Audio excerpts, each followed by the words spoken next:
This evening we begin a discussion of how to carry on a mediative conversation, either a mediation between people, between two other people, or even how to conduct our own difficult conversations in a better manner.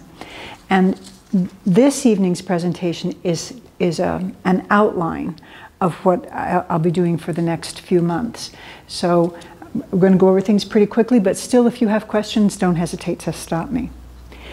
I want to begin, because we are Catholic Christians, with a few remarks about setting up the body and the physical surroundings for a mediative conversation. One of the interesting things about mammals is that those of us, which would include ourselves, who are possibly prey to other animals, when we're trying to protect ourselves, we scan the horizon quickly to just see if anything dangerous is coming. That's how we protect ourselves. And because it's how we protect ourselves, it's also true that if you start looking this way and that way, you start to become nervous and think something must be happening. And for those reasons, when you want to set up a peaceful environment, what you want to do is to set up an environment where people's eyes are not drawn to the periphery, but stay a little bit more centered. And that's why you put a table in the middle, put a cloth on it that's green or blue or something quiet, anything that's quiet, maybe put flowers in the middle, and as much as possible, take the other parts of the room and make sure that they're peaceful. Of course, the ideal is you go outside, you're in a garden, everything's green except the flower and the teacups in front of you. But even if you can't do the flower and teacups in the garden, just be thinking about the fact that if you're in a chaotic room and people's eyes are drawn to the periphery, that's just one small piece that you've taken away from the piece of a conversation where you want people to feel safe. The second thing that I'm going to talk about right now about the body is that our ears, which are for hearing, also have an emotional and psychological dimension to them.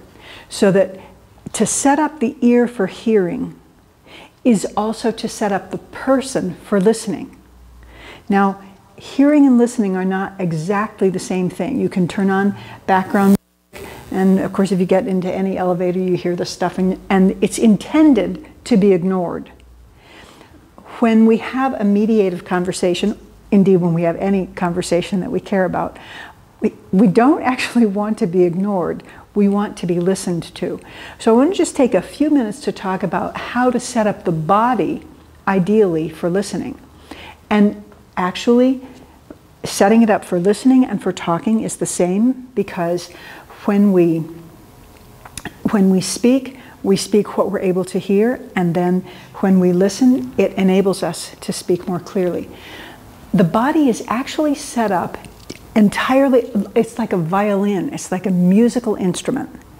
And if you set up your head with straight up in the back of your head and your back straight, then the inner parts of your larynx actually make contact with your backbone and with your skull, and that contact makes your whole body a vibratory system. Your whole body is an instrument, and your voice is projected from it, and you also receive sound with your whole entire body. We know some of this from studies of people who lose their hearing in their ears, but then it turns out that they seem to have a sixth sense about where things are, and it turns out that not only do you have hair cells in your ear, but you have hair cells on other parts of your body, which go back to your auditory system because they've picked up vibrations. So your whole body is made for hearing. And so when you want to have a listening conversation, don't be doing like this. This is what you do when you're about to punch somebody.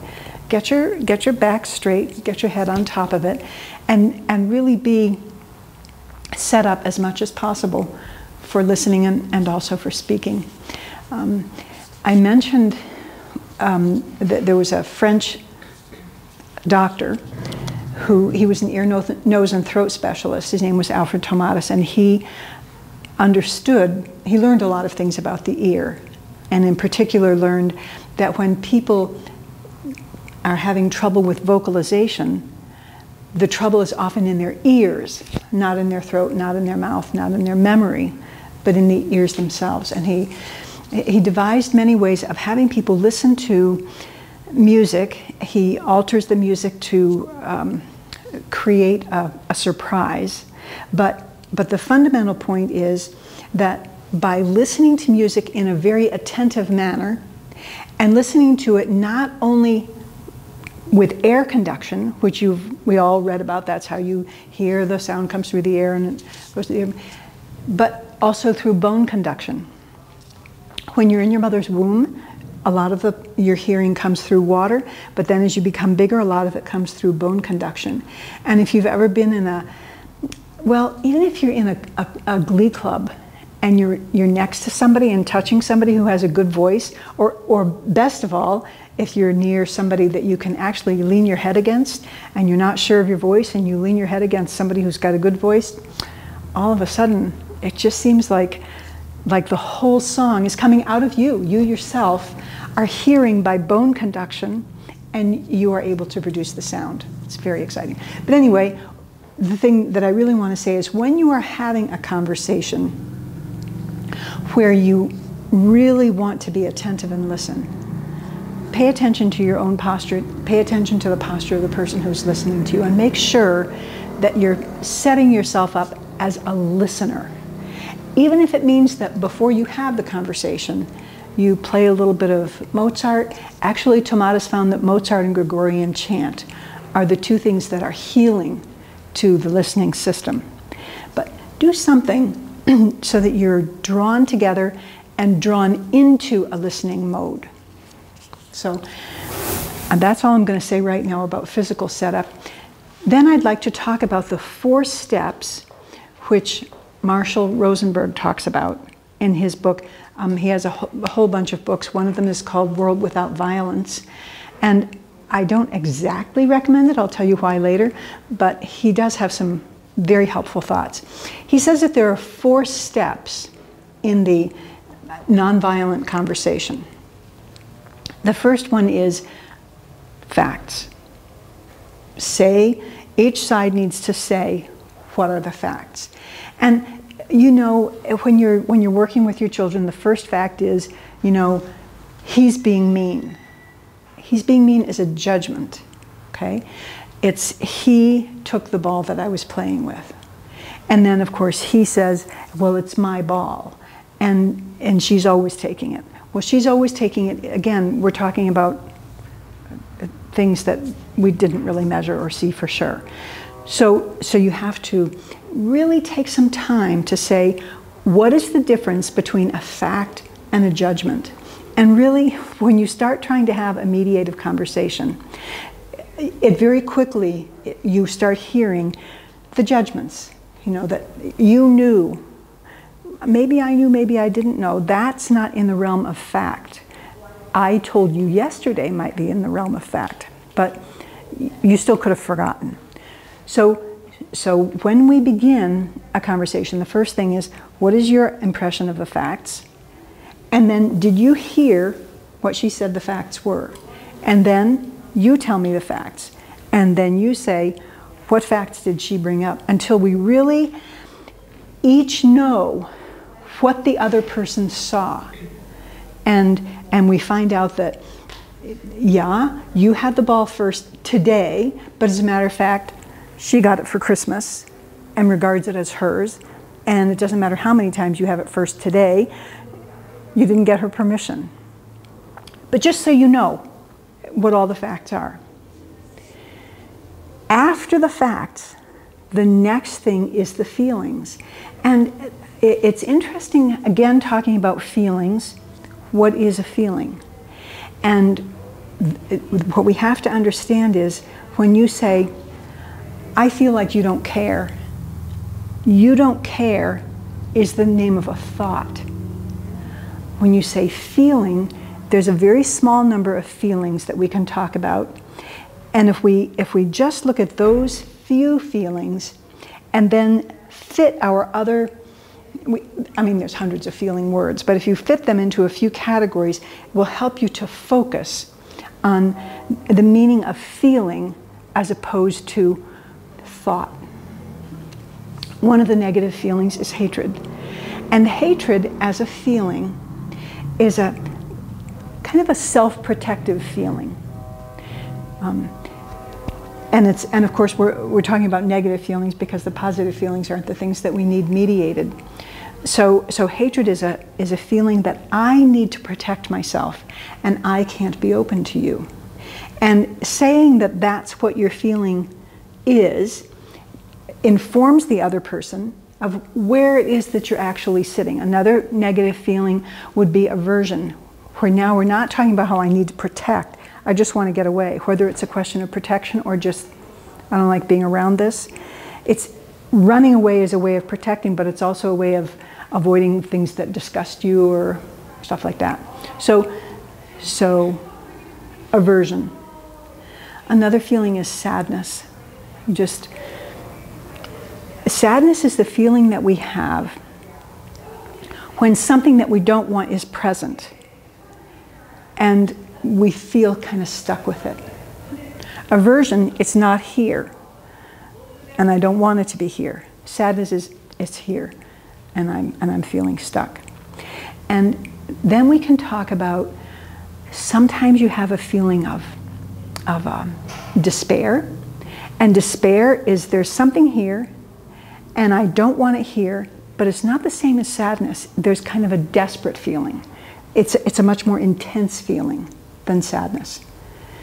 And then there can be something that it isn't here and you really don't want it to be here. And your whole system is riled up to keep it away, but you're still not sure you can. That's fear. And then there's one more, and it's anger. And anger is when there's something here and you don't want it to be here, and you know that to get it away from here is going to take an enormous effort, and you're going to make that effort. Now, it's funny, these 6 are actually listed by Thomas Aquinas. And people have made many other lists, but what happens with the other lists is they become confusing. It's easier to just take these 6 and categorize things. Either you have a general feeling of love, hate, which is an interior sense of whether you can be open or whether you need to protect yourself. Then you can have the faraway thing or the near thing that's negative. You can have aversion and sadness.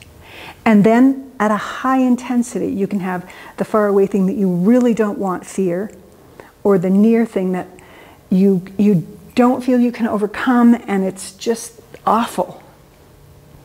And the last thing is the near thing that maybe you can overcome it if you really push, and you've got to push right now, and that's anger. So take a look at your feelings, and you may want to say, I feel disgusted, but think about these 6 and work with that so that you don't slide into saying, I feel like I don't want you to be here. That is not a feeling. That's a name for a plan that I would like to have based on my feelings. Okay? And that's not the same thing as a feeling. So then each person has to identify feelings, and the other person has to recognize what the feelings are. So you don't actually want to have just one word, I feel angry, but lay it out, what all your feelings are, and what all your feelings are, and make sure that both of you know how the other person is feeling. So now we have some facts and we have some feelings. And the next thing that we ask is, what is my need? You know, I need to know that if I have a Christmas gift, it's mine. I need to know that if I close my room, that door will be respected. Or I need to know that I've played with your ball all week long without a problem, and now all of a sudden I can't. So I need to know why you're angry. I need to know why you keep changing your mind about what toys we're going to share, that kind of stuff. So now we're talking about the need that is not being met during this difficult time. And the last thing, when you're both clear about your needs, the last thing and the most important, but it really depends on everything that went before, is I have a request to make. And the request, okay, this one is very important and it's kind of subtle. I don't have a demand. I have a request. And you can't make it in terms of a demand. It's not, I need to have my door shut, I need to know that you won't get in there, and you have to say yes. That is not a request. That is a demand. And if you're feeling demanding, that's something that you need to work on, because you're not really respecting the dignity of the other person in that situation. So you need to make a request. And Rosenberg has a very interesting story in one of his books where he's called into a hospital because there's a particular procedure, potentially life-saving, which all of the nurses have been told to carry out as a standard matter, and they're not doing it. And he's, just very poor compliance. And so they ask him to help. So he comes in and he talks to all the young nurses. Do you understand what the procedure is for? Do you know how to do it? Do you know that it could be life-saving? Everything. So then he said, so why aren't you doing it? Quiet. And then he said, you're not doing it because you're being told to do it, like you're stupid, do it. And they all say, yep. So then he goes to the head nurse and says, you need to put it as a request. And she's going, I can't put it as a request. We have to do it. This is a hospital. He said, no, these are people. All of the young nurses are people. And you have to treat them with that dignity and not forget that they have that dignity just because you're worried about the reputation of the hospital. And that's not to say it's not important. It's just to say, when you are dealing with people, first of all, you are dealing with people. And that's what we teach as Christians. What is our first vocation? It's to love. There's a story about St. Margaret Mary. She's walking down the stairs to shut a window, and Jesus appears to her, and he says, where have you been? And I don't remember, maybe she was in the kitchen. And he says, no, you have been with me. And he says, where are you going? And she said, I'm going to shut the window. He said, no, you are going to love. Everywhere you have been with love, you are going to love. What are you trying to do? You are coming from love, and you are going to love at all times. And the dignity of the other people that you're dealing with is always paramount. Of course, Rosenberg's not telling that story, but it is a really fundamental point when we come to try to have a more peaceful conversation with other people, to remember always that our first task is love. So, and if you're trying to help other people mediate, then you're trying to help them take these steps so that they will grow in love, and you're trying to grow in love. So those are Rosenberg's 4 steps. Now, they're important for us as Christians because what we have in Scripture is a very strong admonition. If you have a problem with your brother, go speak to your brother. I have never been in a group where people first go speak to their brother. Well, we don't. We first think, well, if I go speak to her, we'll talk about her since it's St. Margaret's Fellowship, if I go to her, she'll be mad. Or if I go to her, I'll probably say something really rude because I'm so angry. So before I go to her, I'm going to go and talk to you, and we'll get it all worked out, and then maybe I won't even ever talk to you. And that isn't gossip, because I was just trying to get it straightened out. It is gossip. It is. And it's very hard to go to the person. And the reason why it's hard to go to the person is because we don't know how to get over our anger far enough to sit down and have this kind of a conversation. If everybody agrees on the rules of a mediative conversation, facts first, feelings next, needs next, requests next, and if everybody knows what those words mean, then when I'm feeling really angry with you, I can say, can we have a conversation? And now you know what the rules are. I'm not going to just light into you and say, you know, you said that stuff and I couldn't even believe you already said that when I told you 4 times. That's not where the conversation starts. The conversation starts, and I say, I remember you saying this. Do you remember saying that? Let's get the facts straight. Then the next step is, how did you feel? How did I feel? And that's important because in recognizing how I feel, you have a chance to enter into what my heart was doing. Because as long as you're just with your facts and your feelings, maybe not including facts that I was thinking about that you've forgotten about, and as long as you're just with your feelings, which maybe are completely justified as far as you're concerned, but you're not recognizing that I have feelings too.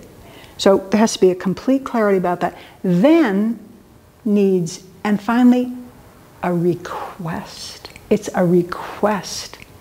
This is what would give me life. This is what would make me happy. So if everybody has an agreement that this is how the mediative conversation goes, then maybe we can get to step one. Step two is that you come with a couple of friends and say, you know, we really have to get this thing clarified. And step three is we say, you know what, we're not getting anywhere, we're going to take it to the whole community. And step four is we throw you out. But the point is, we never feel peaceful about throwing somebody out because we never went through the other three steps. So we need to get to step one, and then we'll be able to cover the rest of them. Now, so that's the fundamental outline, but I need to talk about some other issues. The reason why I don't right up front say, read Marshall Rosenberg's book, World Without Violence, is that from his point of view, the first principle on which all mediation depends is understanding that there is no such thing as sin. So it's like, okay, here we are on first page, throw the book out the window. And the reason is that when we believe in sin, there's two problems. One is, when I believe in sin, I normally believe that you're the one that's sinning, and I'm the one that's virtuous, and you're the one who has to figure out you're wrong, and then everything will be fine. So that does need to stop. And there's plenty of stuff in Scripture about how that needs to stop. You know, that we are not to judge one another, and we're to love one another, and Jesus died for our sins. And, you know, even if you are sinning, if I'm positive that you're sinning, nevertheless, my first job is to say, I would accept crucifixion for you if that would get you over this sin and bring joy to your heart and bring you into a closer relationship with Jesus. How many times do we say that when we're thinking that another person is sinning? And not very often. So that's the first thing about sin. Another thing is, we really are giving scandal. And it came to me in kind of an interesting way. I have a friend who doesn't believe in God or believes in God, but he doesn't believe that Jesus is divine. And I said, well, you know, how can I, you know, help understand what's bothering you? And he said, well, there's a book called When Jesus Became God. So of course it's a very blasphemous title, but here's what's interesting about it. It's the story of the Arian controversy. And the Arian controversy, you know, we're talking about 4th century, 5th century, and we're talking about a bunch of get-togethers that were, you know, bishops giving each other bloody noses would be the mild description of it. It was horrible. It was scandalous. And the reason why the man wrote the book is he said, everyone who does mediation knows that religious people are the worst to mediate. And I couldn't understand why. So I thought, well, I'll take this controversy that's so long ago that nobody cares about it anymore, and just do a study and try and figure out why religious people are so hard to mediate with. So I wasn't actually able to get through the whole book. It was too ghastly. But the real point is, it wasn't really on his radar whether there is a Trinity or not, whether Jesus is true God and true man or not. That, for him, it was just a mediation issue. If, you know, when we want to mediate, you give halfway, we meet in the middle, and everybody's happy and goes home. But religious people believe that there's a God. They believe that God is absolute, because that's what it means to believe in God. They believe that he has revealed himself to some extent, because otherwise you wouldn't be able to say anything about him. And whatever he's revealed, we have to do. We have to believe what he says, do what he asks, end of story. No ifs, ands, or buts. And that is what was incomprehensible to this person. Nevertheless, you know very well that in the early church, people said, these Christians, how they love one another. It was so visible. What was visible was the love, not the absoluteness. So when we are having difficulties, we have to ask ourselves, are we really understanding the difference between first principles, which we absolutely have to follow, and consequences, second principles, things that flow from the first principles, but there might be other things that flow a different way, so that we wouldn't all come to exactly the same conclusion. You know, when we talk about discipline, there's places in scriptures that say, you know, spare the rod and spoil the child. So we know very well that there are plenty of people who are quite sharp with their children. And there are other people who say, you know, Jesus said, let the little children come to me and don't forbid them. And I don't think that he meant let the little children come to me so that I can, you know, beat them and make them better. That wasn't what he had in mind. And so we have to ask ourselves as parents, what about this discipline question? And we have to understand that people of goodwill are going to come to different conclusions about this, partly because they read scripture differently, partly because their parents read scripture differently, partly because the way that their parents disciplined them made a certain impression which they've either accepted and identified with or rejected and absolutely not going to do. There's a whole bunch of stuff at work. And we may prefer to spend more of our time with people who have the same disciplinary ideas, but nevertheless, is it really appropriate to judge other people?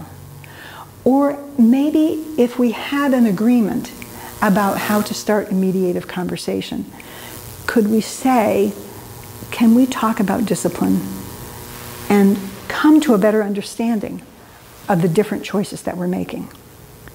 And just go through it one step at a time. This is what I saw. This is how I felt. This is the needs that I perceive in myself.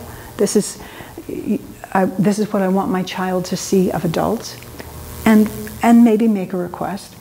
Can we work this thing through, or do we just have to say, I don't like that kind of thing, and just back off? You know, I know she's her mom, she's her own mom, so she's got to do her own thing, but I don't want to be anywhere near it. Can we do better than that? So the difference between first principles and second principles is very important for understanding how to get past Marshall Rosenberg's first principle that there is no such thing as sin. There is such a thing as sin, and we've all been doing it, but we need to not judge, but to nevertheless get into conversations with people that we don't agree with. You know, one of the things that I like to say to my children is, if you want to change somebody's mind, the first thing you need to do is find out what's in it. And to just begin to generate that curiosity in yourself. I mean, it's not just like, okay, let's talk about discipline because I really have a few things I want to say to you. No. How come you discipline that way? It's kind of a surprise to me. You know, you're a pleasant person. You're always friendly with me. You don't even need to say it that way. But get yourself curious about why other people work things differently from the way that you do. So, let me open for questions. The 6 negative feelings are hatred, aversion, and sadness, and then fear and despair, and anger. And the hatred is a general interior thing. Aversion and sadness have to do with negative things which are either far away or present.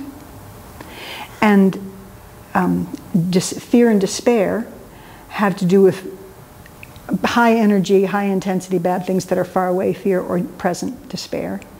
And anger is present, high intensity, I'm going after it. And there are also positive feelings, but we don't quarrel about them. Right.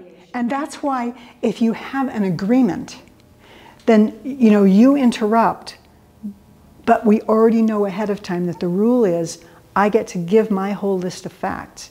And if you interrupt, you know, I can stop. Or if there's a third party, you know, that third party can say, wait, finish all these facts, then you give all your facts. Then we look at which facts conflict, because sometimes, you know, one person will have left a fact out, and sometimes there will be a direct conflict about what people thought happened. And then, at least then you have it on the table. Even if you don't resolve it, you have it on the table. You were looking at it from this direction and saw this. I was looking at it from this direction and saw that. We're operating from a different perception of facts. Of course, the facts can only be one, but the perception of facts needs to be clear. And the biggest killer is contempt. If a person expresses contempt, oh my gosh, this is a relationship that has a very poor chance of making it out of the woods. Contempt is when I express not just that I disagree with you, but that I think that you are less than me for having the thoughts that you have. You know, so it's one thing for me to correct you. It's another thing for me to say, I can't believe you said that again. You were so stupid. There he goes again. Contempt is the worst thing to express. If you have contempt, you need to understand that this relationship is threatened.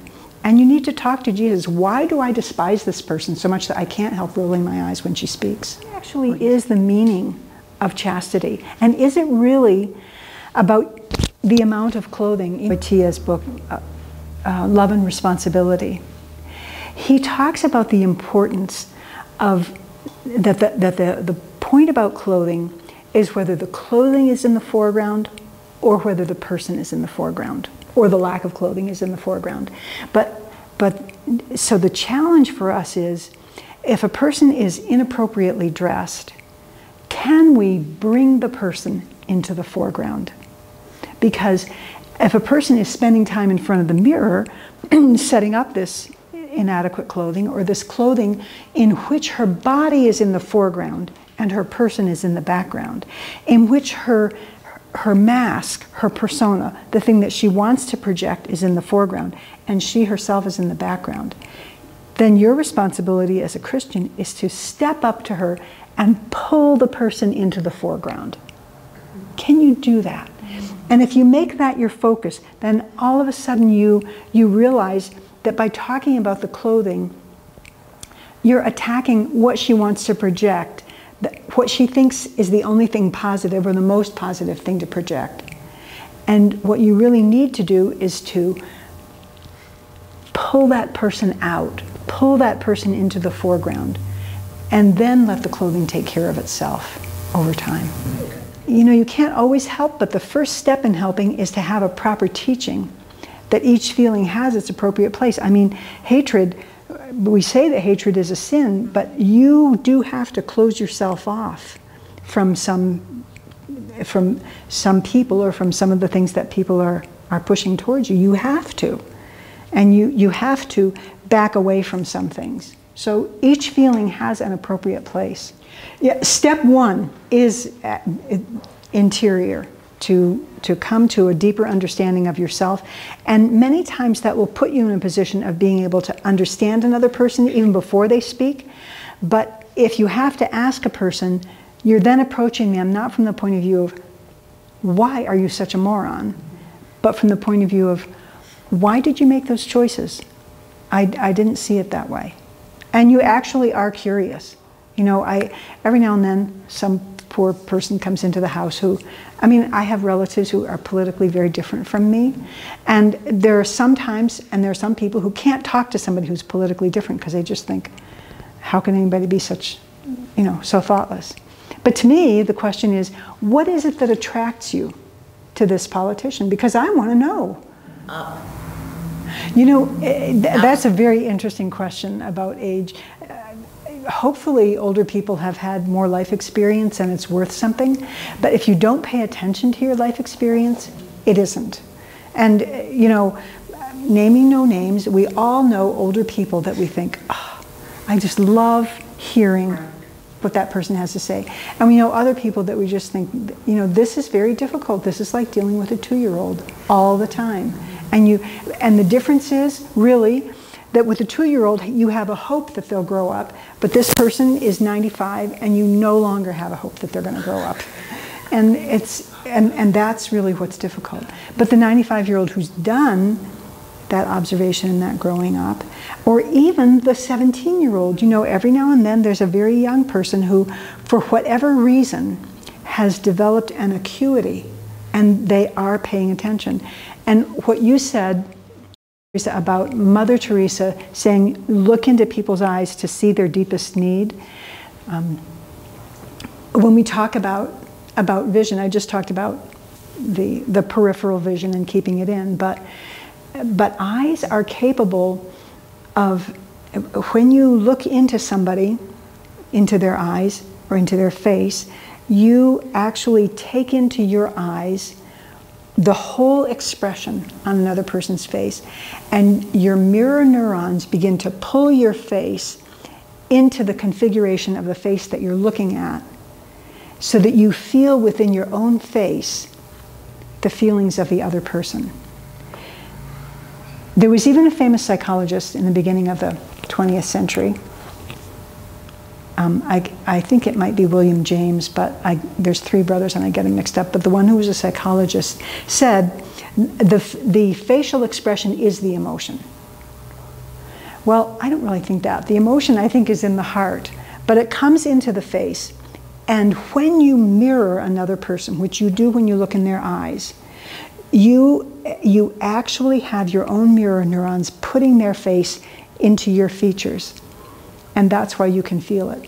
And so Mother Teresa, I mean, surprise, is right exactly on.